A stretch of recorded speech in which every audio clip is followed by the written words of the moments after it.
주님 언제나 동일하신 찬양받기에 합당하신 주님 언제나 동일하신 주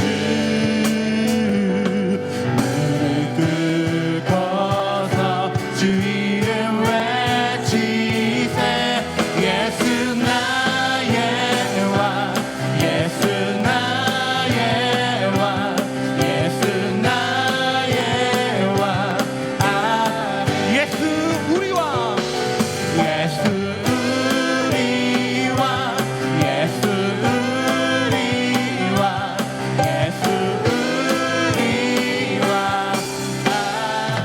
아멘. 할렐루야. 8월 10일 월요일 원포인트 큐티 시간입니다. 오늘도 주님의 말씀에 깊은 묵상을 통하여 말씀 안에서 자유케 되는 은혜를 누리시기를 바랍니다. 기도하겠습니다. 하나님 아버지 감사합니다. 하나님 말씀에 귀한 것을 볼 수 있는 그런 눈과 그리고 그 말씀을 들을 수 있는 귀를 열어 주옵소서. 말씀 선포하시는 담임 목사님에게 성령 충만을 주옵소서. 예수님 이름으로 기도합니다. 아멘. 오늘 주신 본문은 이사야서 59장 15절 하반절부터 21절까지입니다. 구약성경 1040면에 있습니다. 한 목소리를 합독하시겠습니다. 여호와께서 이를 살피시고 그 정의가 없는 것을 기뻐하지 아니하시고 사람이 없음을 보시며 중재자가 없음을 이상히 여기셨으므로 자기 팔로 스스로 구원을 베푸시며 자기의 공의를 스스로 의지하사 공의를 갑옷으로 삼으시며 구원을 자기의 머리에 써서 투구로 삼으시며 보복을 속옷으로 삼으시며 열심을 입어 겉옷으로 삼으시고 그들의 행위대로 갚으시되 그 원수에게 분노하시며 그 원수에게 보응하시며 섬들에게 보복하실 것이라. 서쪽에서 여호와의 이름을 두려워하겠고 해돋는 쪽에서 그의 영광을 두려워할 것은 여호와께서 그 기운에 몰려 급히 흐르는 강물같이 오실 것이미로다. 여호와의 말씀이니라. 구속자가 시온에 임하며 야곱의 자손 가운데에서 죄가를 떠나는 자에게 임하리라. 여호와께서 이르시되 내가 그들과 세운 나의 언약이 이러하니 곧 내 위에 있는 나의 영과 내 입에 둔 나의 말이 이제부터 영원하도록 내 입에서와 내 후손의 입에서와 내 후손의 후손의 입에서 떠나지 아니하리라 하시니라. 여호와의 말씀이니라. 아멘. 이 시간 외로운 구원자 하나님이란 제목으로 담임 목사님 말씀 선포하시겠습니다. 네, 할렐루야. 여러분 오늘도 하루 또 큐티로 월요일을 시작하게 되어서 이게 참 복된 날이다 하는 말씀과 함께 하는 사람은 가장 복되다 하는 겁니다.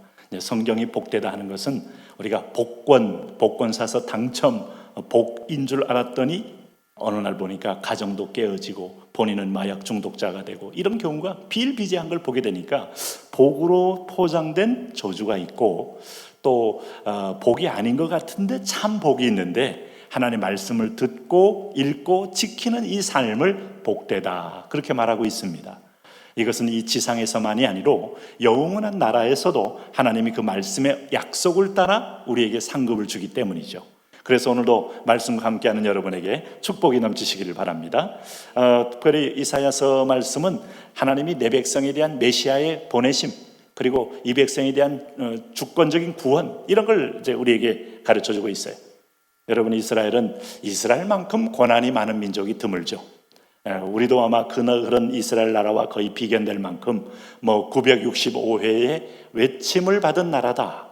우리가 근대에 있어서는 일제의 30년의 혹독한 어떤 그야말로 강압 통치 그리고 유교를 통한 심각한 어떤 내상들 그러면서 수천만이 사상자가 되고 이산가족이 되고 민족 전체의 국토가 정말 피로 물들었던 아픈 역사. 자, 이런 고난의 불구덩이를 통과하면서 우리는 하나님에 대한 절박성, 하나님에 대한 간절성, 또 하나님에 대한 진실성이 하나님께 상달되어서 정말 6.25 이후에 기도로 모여진 한국교회, 눈물로 모여진 한국교회, 이것이 오늘의 아주 아름다운 열매를 맺게 되었다 하는 거예요.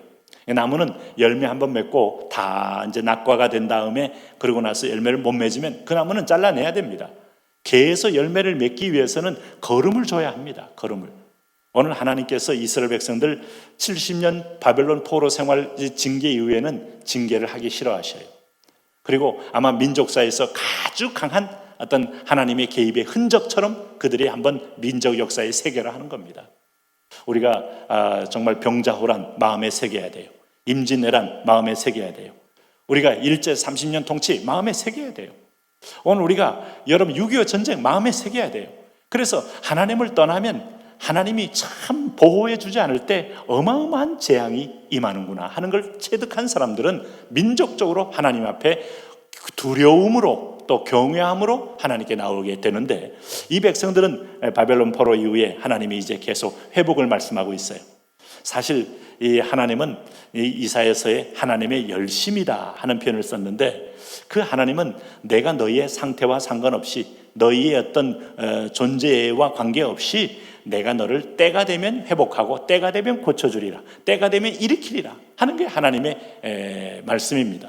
그러므로 사실 우리가 조금 잘하면 하나님이 우리를 구원하고 못하면 하나님이 두들겨 패고 이런 것 같지만, 죄의 쓴맛은 지옥 가기 전에 봐야 돼요. 그게 바로 징계입니다. 징계는 징벌이 아니에요. 징벌은 영원한 형벌이에요. 그래서 우리가 믿는 자가 일탈선을 하고 잘못된 길로 가면 하나님 거기서 경제적인 징계, 또 육체적인 질병의 징계, 어떤 때는 관계의 징계, 이런 걸 통하여 우리를 연단합니다. 그러나 하나님은 우리를 죽이시는 것이 아니고 반드시 약속은 걷어가지 않고 유지하면서 우리에게 때가 되면 회복시키셔요. 근데 오늘도 보면 이사야 이제 59장 여기 15절 말씀 보면 하나님은 오늘 우리를 회복하기 위한 주권적 회복입니다. 그래서 우리가 이제 이사야서도 말씀하지만은 구원의 근거는 내게 있지 않고 하나님께 있다. 그러니까 하나님의 근거는 뭐냐? 하나님의 전적인 사랑이죠. 그거 외에는 우리가 말할 것이 없어요. 우리의 행위 여부에 따라서 구원의 여부가 결정되는 게 아니고 그 긍휼하심을 따라, 그의 사랑하심을 따라, 그의 인자하심을 따라 나에게 구원이 임했기 때문에 나는 구원받은 자로서 자랑할 것은 하나님의 은혜밖에 없는 겁니다. 그런 의미에서 이사야 59장 여기 15절 말씀 보니까 하나님이 이 백성을 회복시키려고 하는데 이런 얘기를 먼저 서두에 꺼내세요.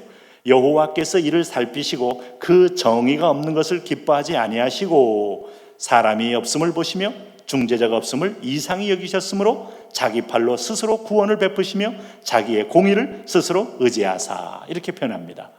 하나님은 아마 오늘 우리가 너희 가운데 뭔가 회복의 기운이 가능하냐 하고 지켜보고 있는 거예요.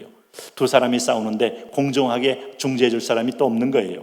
오늘 이웃마을과 또 이 주변의 약탈족과 싸울 때 그를 참 공평하게 중재해서 그 힘만이 아니라 어떤 면에서 그 삶의 터전을 정해줄 중재자가 없는 걸 또 보시는 거예요.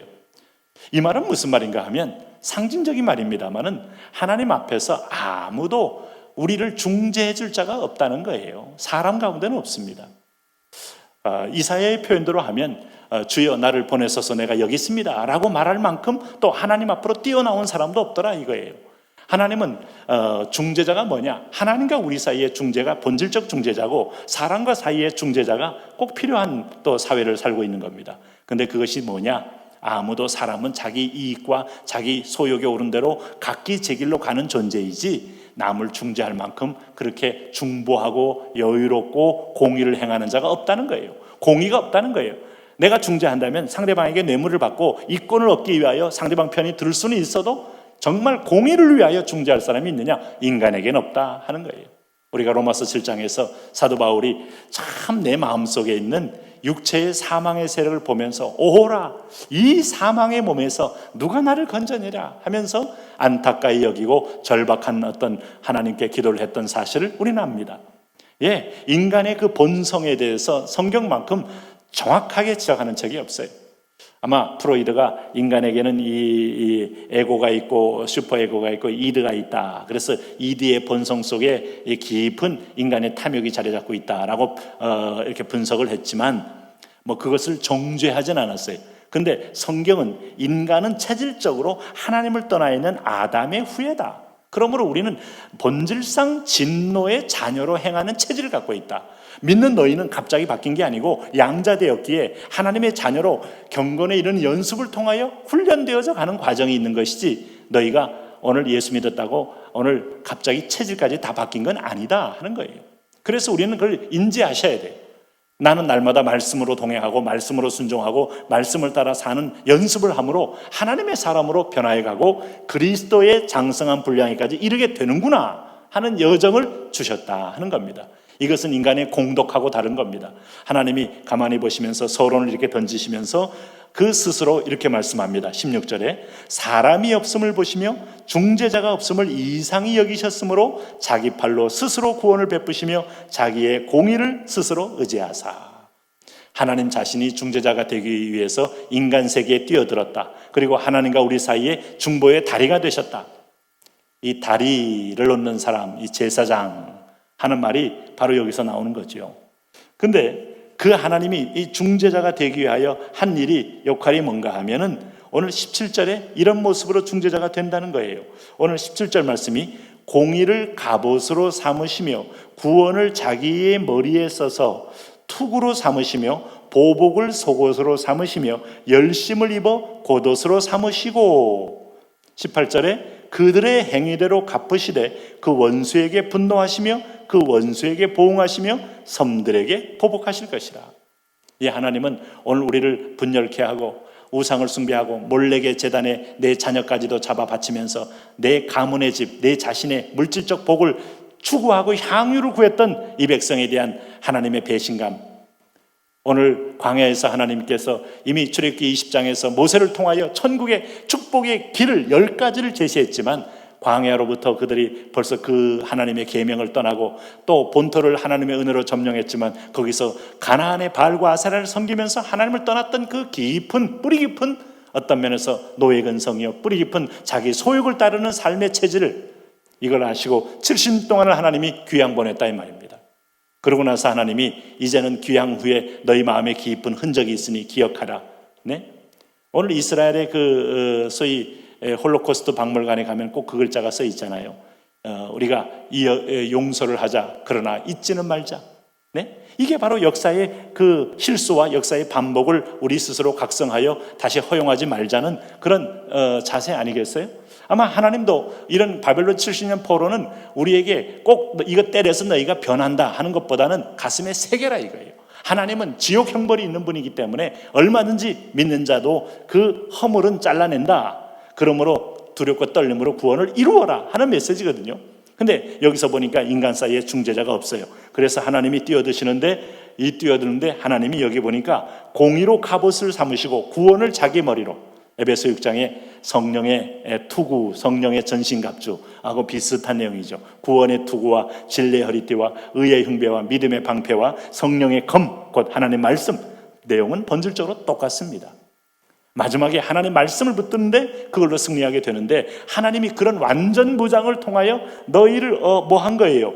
너희의 원수에게 분노하며 원수에게 보응하시며 섬들에게 보복하면서 그들의 대적을 하나님이 처참하게 깨뜨리면서 내가 너희를 지키고 이제는 너희에게 약속한 남은 자에 대한 약속을 이루어가겠다 하는 거예요.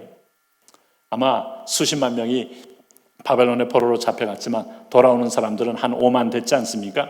그래도 약속에 믿고 돌아왔지만은 그들도 그 땅에 와가지고 그렇게 여러 가지 여건 때문에 하나님 앞에 바로바로 순복하고 하나님께 영광을 돌리는데 많은 장애물 앞에 좌절하지 않습니까? 오늘 주님이 이제 그런 가운데 개입하시는 겁니다. 은혜로 개입하는 거예요. 우리가 이미 56장에서 본 말씀이 뭐예요? 내가 너희를 치료하리라. 내가 너희를 낫게 하리라. 내가 너희를 고쳐주리라. 네? 하나님의 주권이 먼저 되는 겁니다. 주권이 나를 선택했고 주권이 나를 예수 믿게 했고 주권이 나를 끌고 가는 거예요. 오늘도 이 백성에도 동일한 하나님의 은혜의 원리가 적용되어지는 것이죠. 그래서 여러분 여기 보시면은 하나님이 19절에 서쪽에서 여호와 이름을 두려워하겠고 해돋는 쪽에서 그의 영광을 두려워할 것은 여호와께서 그 기운에 몰려 급히 흐르는 강물같이 오실 것임이라. 여호와의 말씀이니라. 구속자가 시온에 임하며 야곱의 자손 가운데에서 죄가를 떠나는 자에게 임하리라. 그리고 21절이 이제 오늘 마지막 중요한 말씀인데 제가 읽겠습니다. 여호와께서 이르시되 내가 그들과 세운 나의 언약이 이러하니 곧 내 위에 있는 나의 영과 내 입에도 나의 말이 이제부터 영원토록 내 입에서와 내 후손의 입에서와 내 후손의 입에서 떠나지 아니하리라 하시니라. 여호와의 말씀이니라. 약속한 것은 기어코 내가 이루어 가겠다. 전적인 은혜고 전적인 하나님의 주권이고 우리가 늘 신약이든 구약이든 볼 때 너희 속에 착한 일을 시작하신 이가 그리스도 예수의 날까지 이루실지를 내가 확신하노라 하는 바울의 고백처럼 하나님의 손에 있는 겁니다. 오늘 하나님의 주권적인 은혜의 개입이 한 분 한 분에게 임하셔서 오늘도 승리하는 하루 되시길 바랍니다. 하나님 아버지, 주님의 은혜로 승리하며 주님의 긍휼로 승리하며 주님의 자유함으로 우리가 이 땅에서도 아들답게 사는 자 되게 하시고, 언약이 우리에게 너무 많사옵니다. 오늘 범죄한 자는 돌아가며 용서한다고 했습니다. 보혈의 옷을 입는 자에게는 누구도 그를 참수할 수 없다고 말했습니다. 주님, 예수 그리스도의 피 뿌린 옷을 오늘도 입혀 주옵소서. 예수님 이름으로 기도합니다.